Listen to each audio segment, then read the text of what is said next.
up this weekend, a light heavyweight banger between non-cardio kings in the co-main event. We have Superman, taking on the Hulk. So realistically, we're in the DC universe. Normally these two guys work together. For Superman, listen, there's no Solomon Grundy. For the Hulk, there's no massive people, buildings, and inanimate objects. They don't work together, by the way, Craig. One's in Marvel, one's in DC. I don't know.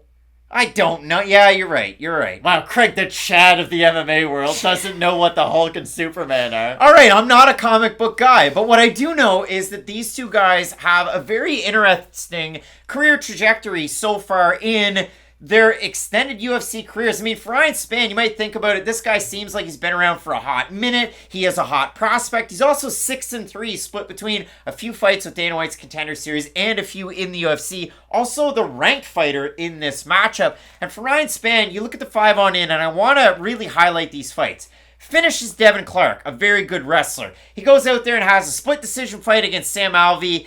That was bad. That's probably career low light, even though he won that fight. He knocks down Johnny Walker a few times. Who hasn't, though? Let's be honest. And gets finished. He then beats Misha Serkinov in a knock him out, drag him out quick fight. And then he takes on Anthony Smith. And in that fight, it's a 5-round main event. It's an odd poster because it's very green. They don't normally go with green like that. And listen, Spann goes out there and gets behind Anthony Smith and picks him up like he's his younger big brother.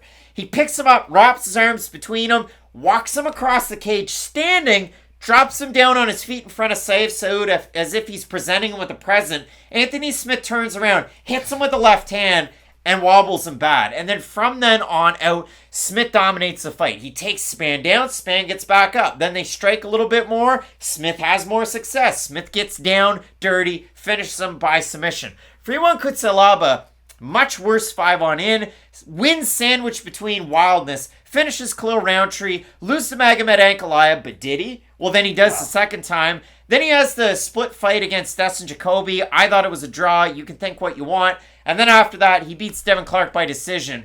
But the biggest point that I have out of all of this, and I said something silly before the camera started to roll, Ryan Spann wins when the positions favor him, but once his game plan gets out of whack, it's like the whole universe is spinning on its head for Superman. To quote Eminem, Devin Clark needed a dentist, an oral hygienist after that fight. That was bad. His teeth got jacked up in that matchup, and it was like disturbing to see afterwards, but it was one of the more complete performances from Cutelaba in the UFC up until this point, because he has had a lot of hype up until that point, but we've never really seen him look great for consistent periods throughout his UFC tenure. He'll look good a moment here, a moment there, and then overall he'll probably lose the fight to the higher ranked guy, but when he does look good, he does look great. And that's the thing about Cutelaba. When he does land those big power punches, he does have pretty good boxing combinations, at least early on in fights. So you do like it when he is able to string them together. The problem is, he's a much lesser version of himself in the second and third round of a fight than he is in the first. But that does have to be said for both guys in this matchup. And that's why this is one of those weird fights where if it ends in the first round, it could be like a Matt Schnell, Brandon Royval fight of the night. If it goes all 3 rounds, though, I can almost guarantee you it will not be a fight of the night. Now, it is a strange matchup, though, because for Cutelaba, we hear about his wrestling so much and this wrestling background that he has.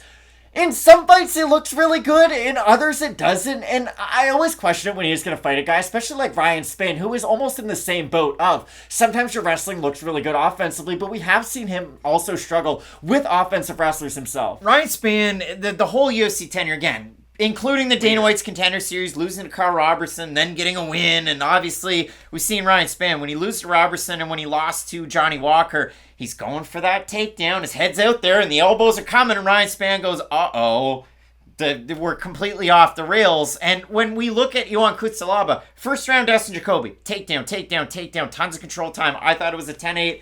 And then after that, Jacoby takes over. Now, what we have seen is Ryan Spann, longtime Fortis MMA guy, hasn't really switched things up too bad, just kind of tried to refine some of the techniques he's already good at. You look at his overall record, plenty of submission wins. This is my question, though. Shouldn't he change something up in a wholesale kind of way? I think he'd start pumping the jab a little bit more, working in the 1-2s, keeping the head back, lean back a little bit. Like, that's what I'd like to see. A little bit more activity on the feet out of Spann. Because he's huge for the weight class. Yeah, to mix in those takedowns. For Ion Cutelaba, this is the big thing. Moving things to Extreme Couture, another camp over there in the States. I love what I saw his last time out against Devin Clark, where first round, takedown city. Second round, takedown city. Third round, Devin Clark all over him, wins that round. But you look at the overall scores in that one. One judge had it 30-26 Cutelaba, another 29-26 for Cutelaba, and then again, Judge Tony Weeks 29-27 for Cutelaba. So I look at this one as Ryan Spann, can he snatch up a submission? If he's going to do it, this is the opportunity. Can you want Cutelaba win by submission, decision, or by knockout in this one?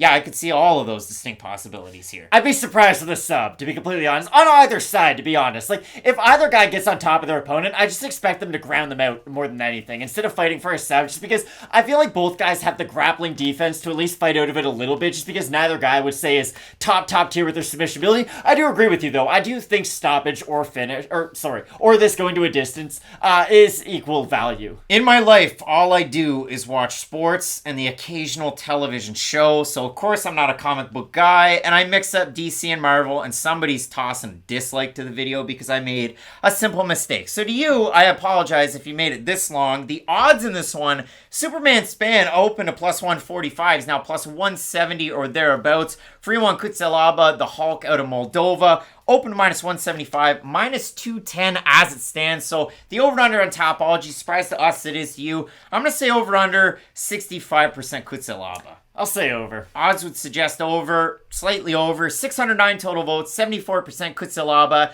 81% by knockout for the 26% that have Spann, 58% by knockout. Matt, the pick here. Superman Spann, bigger, longer. Is he faster? Is he stronger? How many more rhymes can I make?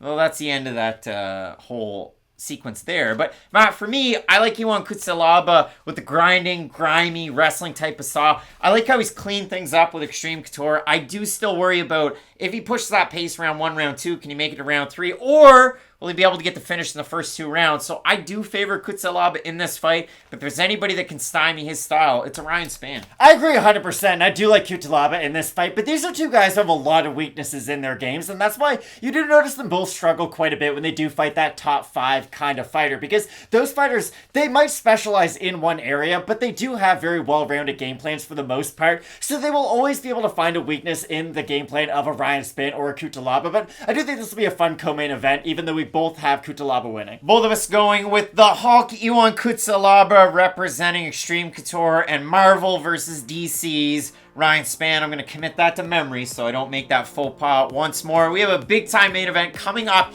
in this division. Jan Blachowicz taking on Aleksandar Rakic. It should be an amazing one. Keep it locked in with Fight Night Picks. We always say, let's get into it.